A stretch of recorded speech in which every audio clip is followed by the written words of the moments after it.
Hi everyone! Thank you so much for tuning into my tarot channel today. My name is Paulina and I want to share a reading with you. If you are interested in getting a reading with me, you can look below at my price list and email me at the email shared below. All readings are pre-recorded and emailed to you, and the reason for this is that I find it's much easier to get a pure read rather than talk to you and be affected by also all the energies of the people that you've talked to and interacted with throughout the day. If you can just tell me your name and what you're thinking about, or a sentence describing your query, I'd be happy to help you. So this is the jasper or ruby stone that I've been attracted to today. And ruby helps circulation system and nervous system. And it's a very good grounding stone. So I'm sharing that with you, that grounding energy, breathing it in and breathing it out. So I wanted to share a reading, and it's, I don't have a theme, but I know the themes that are going to be called through. And I know that it's about a relationship. A lot of my readings are about relationships. So I'm gonna read, or I'm gonna share the first three cards I got were forgiveness, strength, and discovery. So these could be like the keynote or the main cards of this spread: forgiveness, strength, and discovery. So I know about forgiveness, that if we are holding on to anger, or if we are not expressing anger and holding on to it, it can fester, and it's hard to forgive if you haven't even expressed even to yourself why you're angry. So forgiveness is a healing elixir that if you drink it, you are healing yourself and the world. And that's not to say that you are supposed to be forgiving everyone who's trampling. There's also boundaries. Trampling upon your rights is what I was going to say. So forgiveness doesn't come without being aware of our boundaries. And strength. So strength in the deck, in the Rider-Waite deck, strength is the Lion Tamer. And I think that that's a beautiful card, because it's about how there can be, with mental acuity, we can really deal with the great beasts of our lives, the problems, because lion tamers used to use a stool to distract the lion, to get it to do what it wanted. Anyway, and if you think about that, it's the stool is not intimidating to the lion, but it's used as a tactic. Also, we have Venus and Leo right now, which relates to the strength card here, because I see the Leo in the zodiac is symbolizing strength. It's the lion of the jungle, pride of the jungle, and strength is for the strength that I see in Leo is about the strength that children have. So if we think about children, they're so trusting. And when you're a baby, you expect all your needs to get met, and that pretty much continues on. And then you're meeting your own needs, but really the universe is always meeting your needs. So I feel like the strength here is really about it's the strength to go forward boldly, and not even, maybe you don't know the path you're going, you're just going forward. Discovery. So maybe you've been discovering some things about yourself, about how you relate with others, about others' limitations is coming through really clear. We may have people that we want to act a certain way or to be a certain way in our lives, and when they can't live up to that expectation, it's like a discovery that it's almost like you have to let everyone off the hook, because they can't act the way you want them to. Okay, so the root of this whole situation is about deception. So, and this is really a self-deception. I always see this placement of this card as being about like knowing you hadn't trusted your intuition, and this is also like maybe there's like a negative mother influence, like in Lacan there's the mirror stage where the baby not only realizes that they're separate from the mother, but they realize that the mother is not always the same person. And so it's about differentiating the self from the mother, but also like that mommy isn't always nice mommy. So anyway, there could be an element in your relationship or relationships that has to do with like that changeability of people, and that there's a dark side to people. I'm gonna read these all as one. So there was a burden, and there was maybe some sadness, maybe inability to connect with the inner child, with the youthful creativity that brings us joy and new experiences. So maybe you've felt burdened by maybe there was some immaturity, and then also like your intuition, your maybe there were secrets. Also, this card could relate to that, secrets too. Like maybe you are a keeper of secrets, and that could be your role. We also got so three's company, two's company, three's a crowd. Maybe there was, but really that's reverse. Three's a crowd. Upright, it's really about a group of women usually, or people that are emotionally caring for each other. The Fool. So like maybe there's a little bit of folly here.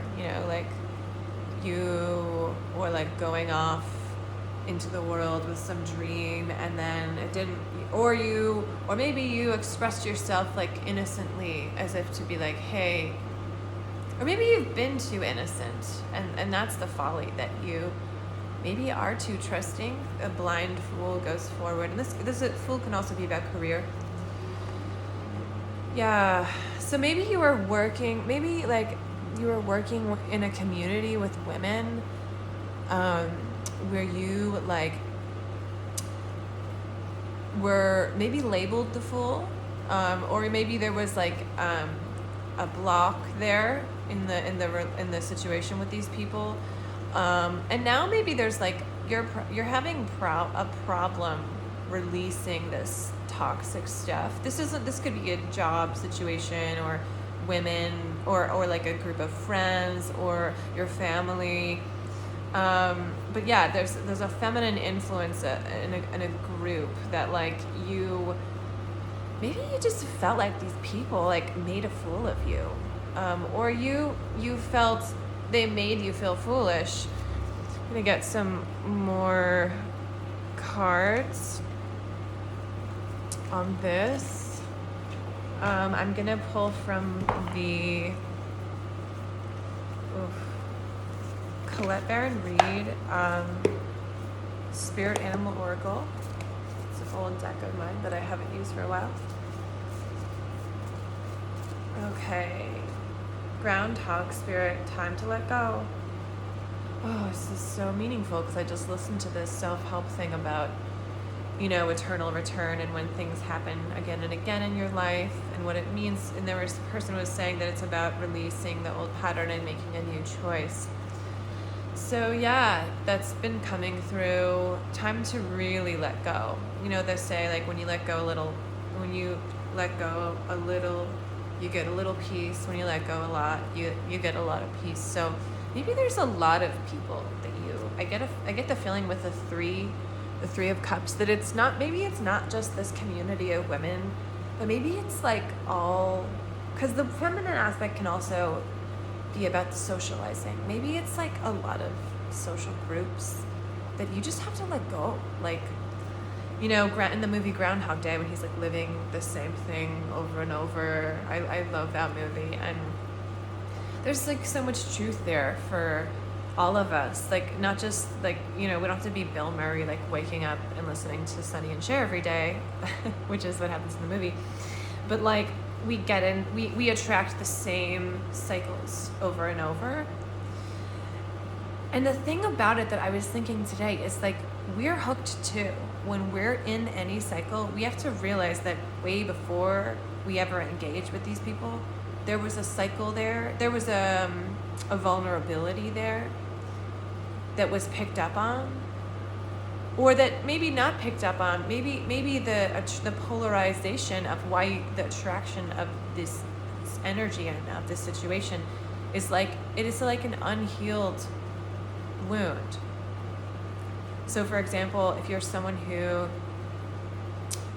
constantly feels, or maybe you have been taken advantage of, and then the people seem to not understand why you're angry. First of all, setting a boundary is healthy. And often when we're setting boundaries, especially as women, we close, because for women, we have been taught to have no boundaries. So it's almost like really intense when it comes through for women. Anyway, so setting boundaries is coming through, that which was in my last reading. And this is also like the people who have their hooks in you are really like, you want something from them too. So you want that person to admit that they've taken advantage, or, you know, and they won't admit it, but you know, or whatever the situation is. We all get in like all these kinds of similar situations, but like the 31 can be added up to 4, which is the foundation. Okay, so like the foundation of the earthly plane is the square in Renaissance art. The circle is the divine. The 4 corners of the earth, if you think of it that way. Anyway, letting go doesn't have to mean we lose our foundation. It can really be that there's a part of our foundation of how we interact with others that is inherently toxic, because we are maybe you don't have the confidence to interact the way that you would, and then that puts you at a disadvantaged, vulnerable place. Okay, so Groundhog Spirit, time to let go. Oracle message: endings lead to beginnings, and death is a part of life. So Groundhog Spirit is here to let you know that it is time to accept the natural ending of something that is no longer serving you. We love to hold on to what is familiar, but the new needs space to arrive so growth can occur. When Groundhog Spirit appears, it is a sign that there is something in your present situation that you need to let go of, so that something new can be reborn, something that will far better serve you now. When the groundhog sees his shadow, he retreats to his den. So too, you might yearn for a little more time to say goodbye and transition into the new. However, change is coming, and it is good. So let go of your resistance. Spring brings many blessings, and what must die will always be reborn in a new form that will be right for you. Life requires change and detachment. Say farewell to whatever once served you and get ready for something amazing to take its place. Spirit is always sending it your way. Protection message: have you been relentless in your efforts to revive something that has passed its relationship and needs to die away? Its prime needs to die. A situation, a relationship, a belief, or a habit that has served you once but no longer fulfills you with vitality. Perhaps you automatically expect to see the world through a specific lens based on the familiar. Groundhog Spirit has appeared to let you know that it's time to accept that the past is the past, so allow yourself to feel the loss and grieve if you need to. Any sadness will not last forever or overwhelm you. Knowing Spirit is with you and wants you to experience joy and excitement will help you through this transition from the old to the new. Keep your eyes open, for winter always gives way to spring, and endings always give birth to beginnings. For now, let yourself feel your emotions, releasing them to make way for the joy that awaits you. Spring and new growth are on their way, for that is Spirit's promise to you. Yeah, so I was also thinking about Puxatani Phil when in the tradition when the groundhog sees its shadow, and if it sees the shadow, depending on whether it does or doesn't, it has to do with how long the winter will be and when spring is coming. So it's kind of an interesting analogy, because when we're looking at the shadow, in the Jungian shadow, or even just the past, you could think of the past as a dark shadow that's cast over your consciousness. When we're looking at it, it's hard maybe to see the light, and that it's just a shadow.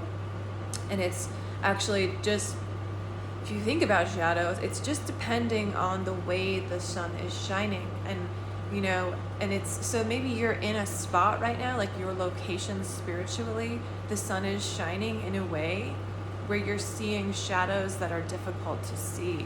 I'm gonna pull a Power Thought card from my Louise Hay deck here. Love is everywhere, and I am loving and lovable. Loving people fill my life, and I find myself easily expressing love to others. I experience love wherever I go. Yeah, so there's some, it all comes back to the childhood wounds, which doesn't necessarily have to do with our parents. It could also be like the school system we went through, and like the community we grew up within, and of course like our extended family, and like there's so much trauma from childhood that really has to do with like wanting to be loved and not getting the love that we think we need in the way that we think we need it, which it's sad, but it's also like Thich Nhat Hanh says, picture your parents as children and picture them suffering, and then that gives you the compassion to see that everyone's doing the best they can. And that's not just with your parents, that's also with anyone that you've ever felt didn't give you the love you wanted. So in experiencing love everywhere you go, you can maybe hook into the fact that love isn't just, it is the deep interpersonal. I mean, I'm a Scorpio, I'm obsessed with that. But love is also everywhere. It's the people in the store. Like if someone's kind to you, that's beautiful. And like hook on to that and let that be your gem for the rest of the day. If someone's nasty, that's kind of like what the same thing I was saying before, like you're spiritually in a spot where the sun is shining in an angle where you're meant to see shadows in a certain way. So it's not bad if people are nasty in the grocery store, and the micro is the macro. So just like when people in the grocery store might not be nice, we don't I don't really want to get into it with them and be like, why weren't you nice? Like, what's going on? Like, it's the same with everyone, even the people that are like the closest to us. Like, what I'm saying is, you can't take it personally. You can't take anything personally. So then where does that leave us if we can't get love in the way we think we need it from all the people who are also trying to get love in the way they need it, and maybe they felt that way? The answer is the divine. The answer is spirituality. We find love from being connected to all that is, from connecting with the deep inner love of presence, of the world beyond the mind and the ego. Yeah, so you can get there if you want to meditate. You might be able to connect with that inner silence of love. If you are someone who wants to try LSD, go for it. I'm too afraid, but I did, in my youth, I did try like mushrooms before. Anyway, just that those things can open your mind, but ideally we're looking for not a drug-induced experience, to see that the fabric of the universe is love, is the goal, and you don't need to do drugs to do that. That was just an example that you can expand your mind beyond what it is. And once you're aware of that love, it can be offered to everyone, and then it's going to be reflected back to you because you'll be, the people, and if it's not, again, don't take it personally. If you're reflecting love and people are reflecting hate back to you, that's still love. That's them saying, hey, I'm not ready for this kind of unconditional, intense love that the universe is providing, because I've squeezed myself off. So yeah, I hope that was helpful for you today, and if you are interested in a reading, you can look below, and have a great day.